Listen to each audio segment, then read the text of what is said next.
I actually focused on learning to do nothing because I had done something for so many years, so much, that I thought this is an opportunity to be allowing and to not have to put everything together, not have to make things happen, and not be in control. And it took a good long time. The reason that we are having such a good time with you is because we want to put forth the idea that deliberately doing nothing is doing something, and that it is the smartest thing that you could ever do, because in deliberately doing nothing, you're deliberately reaching for the state of allowing, which allows everything that you've ever wanted to come into place. When you realize that in everything that you've been living, you've been asking.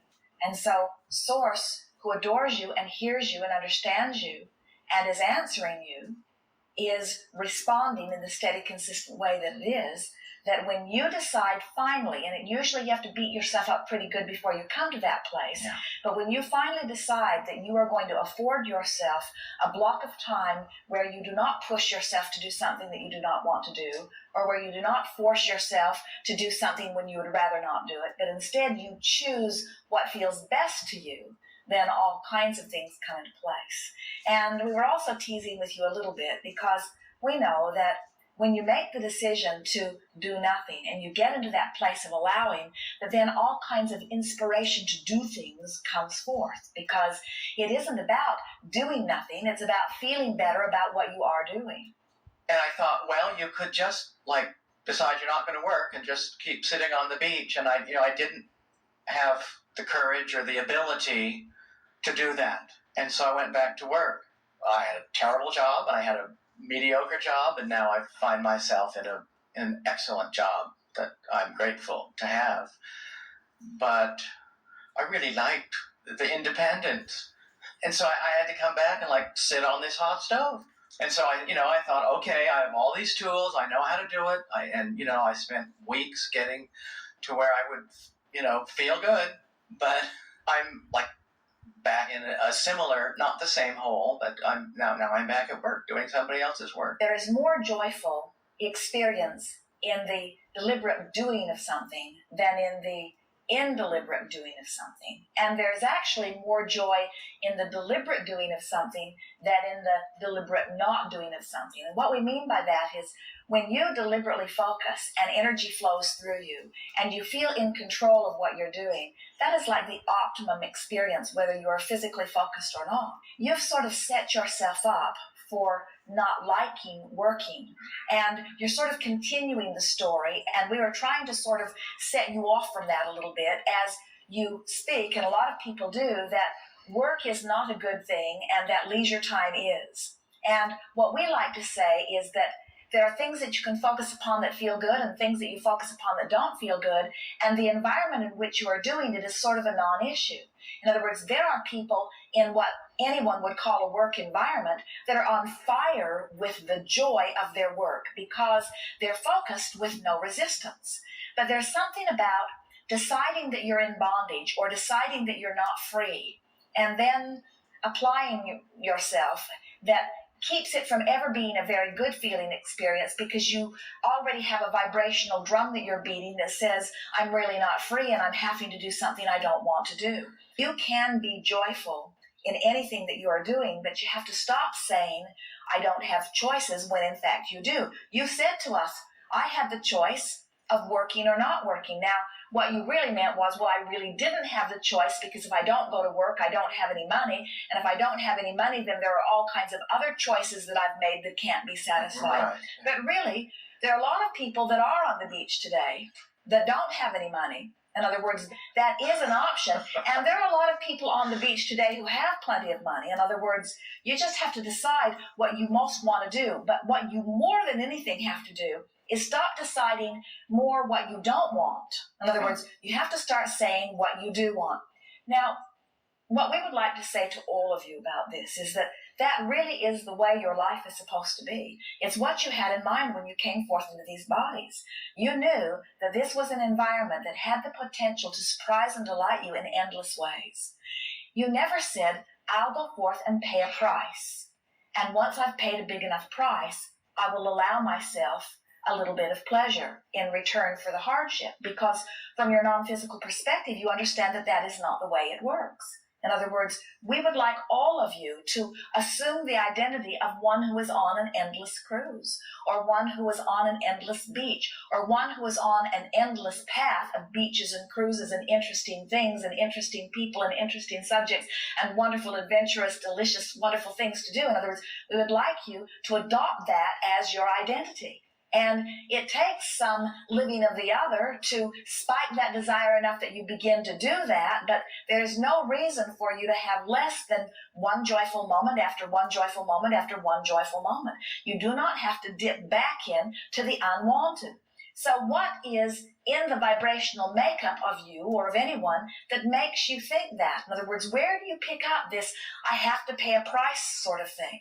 I have to work for many years before I get to retire, and then we see those in retirement in absolute boredom or a limp sort of feeling because they are accustomed to having energy drawn through them. So we can understand how lying on the beach or saying I have nothing to do would feel like a marked improvement over having to do something you don't want to do, especially for someone who does not seem to be appreciating the efforts that you are making. But we have to say to you, that if you can get focused in an attitude of non-resistance, that almost anything that you might choose to do would in the long run feel better than choosing nothing because you are a focusing mechanism. It's the hardest thing that physical friends hear from us. The most difficult thing that they hear from us is that you really do want to be an active participator in this life experience. You really do want to have reason to focus and reason to decide. You really do want hands-on creative control of your life experience. And we think that the story that you told us is not about wanting to do nothing. We think the story that you told us is about wanting less resistance in your life. Yes, we think that the story that you told us is about having more individual say in where you get to turn your attention. Exactly. We don't think it's about doing or not doing. We think it's about the feeling of bondage, or what makes that seem better to you than what you have. I guess I feel I don't own it, and it's not something that I created and that I want for myself. I feel it's something that I just have to do, and I absolutely can make the best of it, and I can enjoy it. But if I really had a choice, I would not be going there every day. If you were laying on the beach and it suddenly became 37 degrees, would you stay there anyway? Well, no. So you would make the best of the situation and you would go somewhere else? Yeah. So you don't have control over the weather, and yet you feel freer in the beach environment than you do in the work environment. We're just going to torture you just a little bit here because we want to show you that you and almost everybody else you know have stubbornly concluded that there is so much more that you don't like about being at work than that you do like, that when you are there, you set yourself up almost without exception for automatic disruption in your energy vibration, which does not need to be there. That you could train out of yourself with a little bit of effort, and we promise you a day at work could feel as good as a day on the beach if you could just do that. If you could begin saying to yourself things like, hey, I choose to be here. Nobody is making me be there. They wouldn't put me in jail if I said I'm not coming tomorrow. I probably wouldn't even lose my job, but I have the choice of being here or not being here in the bigger picture, and I'm choosing to be here. Can't you feel how saying I'm choosing to be here feels infinitely better than I have no choice in being here? Oh, yes. So we would stop saying I have no choice in being here. We would start saying I choose to be here. So now let's follow this path of least resistance idea that we were talking about. So your most depressed or discouraging thought is I have to be someplace I don't want to be. I'm in bondage. And your best scenario is I'm on the beach and I can stay here as long as I want to be here and I really don't have to do anything. So let's build some bridges between there and see if you can begin feeling the resistance lift from you. So I have to be here. I really don't want to be here. But I'm here by my choice. And I did attract this work environment. And I'm quite pleased with it in comparison with some other work environments. And I realize that I did a good job of attracting this, and there are components of being here that are more satisfying than others. Now, all of those statements are true, and we can feel as we speak them, your vibration raises to them instantly. In other words, you feel all of that. So can you feel how these words that we are suggesting are more aligning, and by that we mean aligning you with you.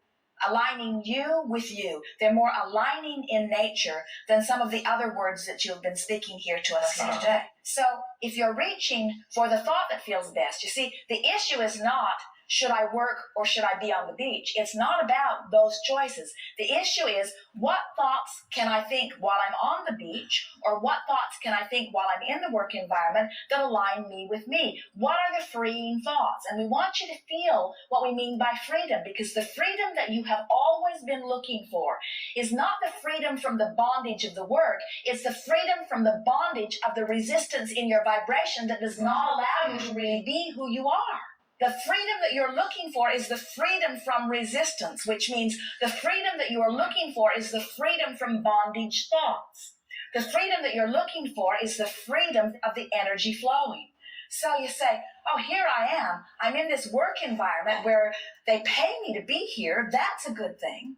And they expect good things from me. That's a good thing. And I'm capable of satisfying them. That's a good thing. In other words, can you feel how aligning in nature those are? I mean, that is a theme through this whole experience that I've had, is saying, what do you say? Are you going to be happy or not?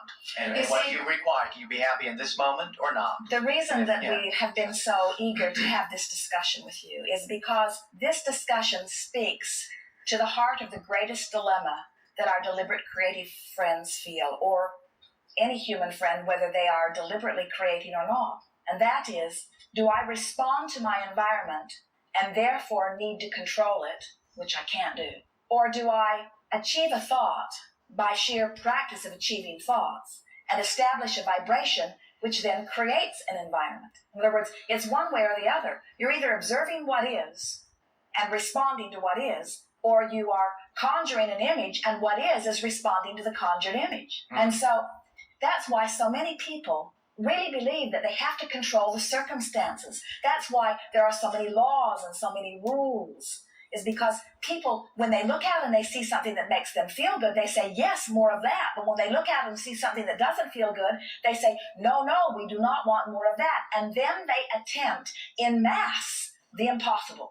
They say, I would feel better under this condition. I've got to control that condition. And that was, in fact, what you were attempting to do. What you were saying to us is, Abraham, I want plenty of money to just not do anything, but I don't believe that is possible. And so we say, therefore, for now, it is impossible. Right. So, and then you went on to say, I'm happiest when I don't have to do anything, but I can't ever see a way that I won't have to do anything. So I have, in essence, resigned myself to a less than happy life. And we say, we wouldn't accept that if we were standing in your physical shoes. We would say, there's got to be another way around this. And when you discover that there is another way around this, then you put to rest once and for all the dilemma that almost everyone faces, which says, I need you to be different before I can feel better.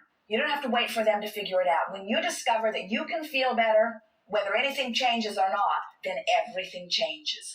But until you figure it out, nothing can change. You have to say, I can find happiness right where I stand. No matter what it is, I can find happiness. Because when you find it, when you find a little piece of it, the universe will yield a little more. And when you focus on that, the universe will yield a little more. Until before you know it, one less resistant thought at a time, you're right out there on the beach where you want to be, thinking of all kinds of things you want to do. That you want to do, yes. To leave the beach.